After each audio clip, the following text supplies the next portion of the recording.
Hey, in this video I'm going to tell you all about Doordashing. Watch to the end because I have some important tax information for you. Okay, so this was my first time Doordashing and I signed up, and the mistake I made, which probably wasn't even a mistake, was that I signed up for a city that's not popular, the one I live in. So they declined me right away. So what I did immediately was try to sign up again, and they said that they recognized my phone number. And then I went forward anyway, and I said I lived in a different, more popular city. And then within hours, I got accepted. So then I actually accepted an offer for a Doordash, which was like nerve-wracking. I didn't know what I was doing, and I'll tell you more. Let me just think about this here. Okay, I'm done thinking. If you're an airhead, being a Doordasher, you can still do it. Trust me. So I get to my first restaurant, the Villa Teresa. And I said, this is my first time being a Doordasher. Do you have an order for me? And they said an M name. And I was like, I don't know. It doesn't say it on the screen. So I sat there for like 5 minutes, and I realized that you have a time limit. Okay, so now I kept looking at my phone. Like I said, if you're an airhead, you better look at your screen. Seriously, just go step by step. Eventually, I think I saw a drop-down arrow or something, and I know what I did. I clicked that I arrived at the Villa Teresa. I arrived. And then all of a sudden it gave me a little bit more information, maybe some drop down arrows, and I saw the name Michelle, and I'm like, do you have Michelle's order? Because I knew I was on a time limit. I'm like, order for Michelle. And then the Italian that doesn't speak good English, I suppose, he gave me it. And then all of a sudden I got another offer and accepted it because I wanted more money.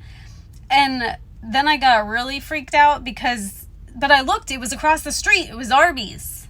All right, so now I've got pizza and stuff in my car, and I've got Arby's and mozzarella sticks and a drink in my car. And I'm like, I better not get these mixed up. If I get these people's orders mixed up, they're going to hate me, and then I just ruin the whole world, right? So then I'm like, oh, where do these people live? I've got all these people's food and drinks in my car. And oh, by the way, it's really hard to carry your phone talking to you. Like, your phone talks to you while you DoorDash. And you have to have data. Okay, I don't have unlimited data. I better get some, huh? So, yeah, like, I don't even know what towns I'm going to at this point. Okay, so I said I got it. I got the Arby's. And then all of a sudden, it said I had to start driving to another city. And I'm like, oh, and there was a time limit. And I'm like, oh my goodness, and it was rush hour. So I'm like, okay. And then I tried to call another DoorDasher for help, and they wouldn't answer their stupid phone. And I tried to call another one. Then I tried to get my sister and my friend to come with me, and nobody would answer their phones or go with me. I was all alone on my first DoorDash. But I survived. And I made $13 in 40 minutes, which I think is good. Okay, so now I could have done this a lot faster, I'm telling you, if things went smoother. Like, this was just my first time, so I'm sure I could have done it in 25 minutes because I was literally going the wrong direction on the strip and had to do U-turns, and like I wasn't paying attention as well as I should have. And if you have a friend to do it with you, they can be your navigator and support you and cheer you on, and you can split the money and, whatever you want to do. But now I want to tell you something else.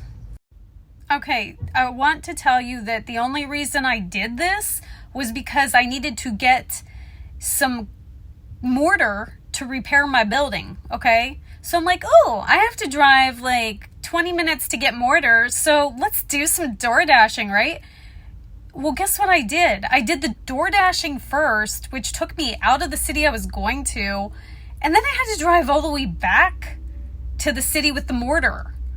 So if you're going to do stuff to save time, do your shopping first and then you're DoorDashing. Because I didn't know that DoorDashing, you don't stay in the same city. They take you away. So yeah, keep that in mind. And now I want to tell you one more important thing about being a DoorDasher on my first day here. You get your money quick, but that's not what I want to tell you. Okay, now I do YouTube videos. So I had my camera set on high definition, everything. Like top of the line, it fills up your phone fast. Now, when you get to a destination, you have to photograph where you left the food, okay? So I had to photograph, the person wanted their food left on top of their vehicle under a carport, and I had to photograph it. It wouldn't accept the photograph because it was too big. So it kept malfunctioning, which cost me time, which made me be late. Now, did I get punished? No, I didn't get punished for it. Okay, so long story short, maybe it's not short, but what I did was I just changed my camera settings and it went through. So then I was like, oh, okay, so this one's done. So I clicked completed, right? No, it won't go through. It jammed up. So yeah. It jammed up because of the huge photo. So I clicked, then I gave it to the customer directly. You have that option. But that jammed up. So then I went back, changed my phone. Yeah, I changed my phone settings, right, to have smaller camera setting. And they already took the food away, so I couldn't prove that I left it. So then I had to just wait a little bit longer, and then I clicked that I handed it to them again. And then finally it did go through. And then I really lucked out because my second customer, who I already had in the car from the other city, happened to be in the same city as them. So I think the application knows that you are picking up two things close to each other, and then they guide you to the same city, like this is perfect for you type of thing. I mean, the screen literally said, this is the best one for you. All right, so do I like being a DoorDasher? Yeah, I think I'm gonna do it again, but I'm only gonna do it right after I'm done shopping in a city and during pretty much prime times, because then you get a whole bunch of DoorDashes at once and you make more money per hour. If you DoorDash at non-prime times when people aren't eating, I don't think it would be worth it. Unless you like to do it for a hobby, which probably I would do it for a hobby because I just am weird. In summary, I have a friend, it took them 5 days to be approved to be a DoorDasher. For me, I signed up and it only took me hours to get approved to be a DoorDasher. Get ready to show them your driver's license, your face. They study your face. Give them your bank account. And then I guess they send you a red card that you can use to go shopping for people. And they send you a red bag. I would say this red bag is very important.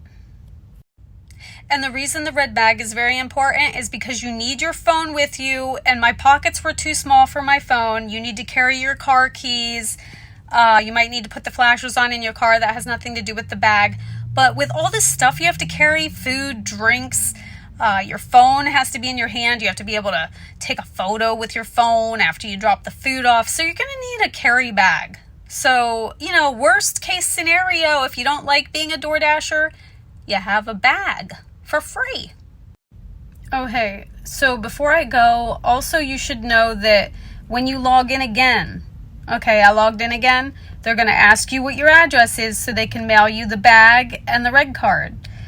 You can put your real address, okay? Even if you put that you live in a different city, you don't need, when you say that you live in a different city, I don't know that it's actually that you live in it. You just put a zip code of the city you prefer, okay? So it's not like you're lying. But when you enter your tax purpose address, put your real one, and it's fine. They didn't have an issue with mine. So before you finally go, you need to know that if you make $600 or more DoorDashing, you will be required to file it at tax time. And either if I don't make that much or not, I'm going to file mine because I have businesses, and I'm just going to put it right in there. I use TurboTax to file my taxes easily each year, and everything works out great. They'll send you a 1099 form, okay, when tax time comes, to the address that you provide to them.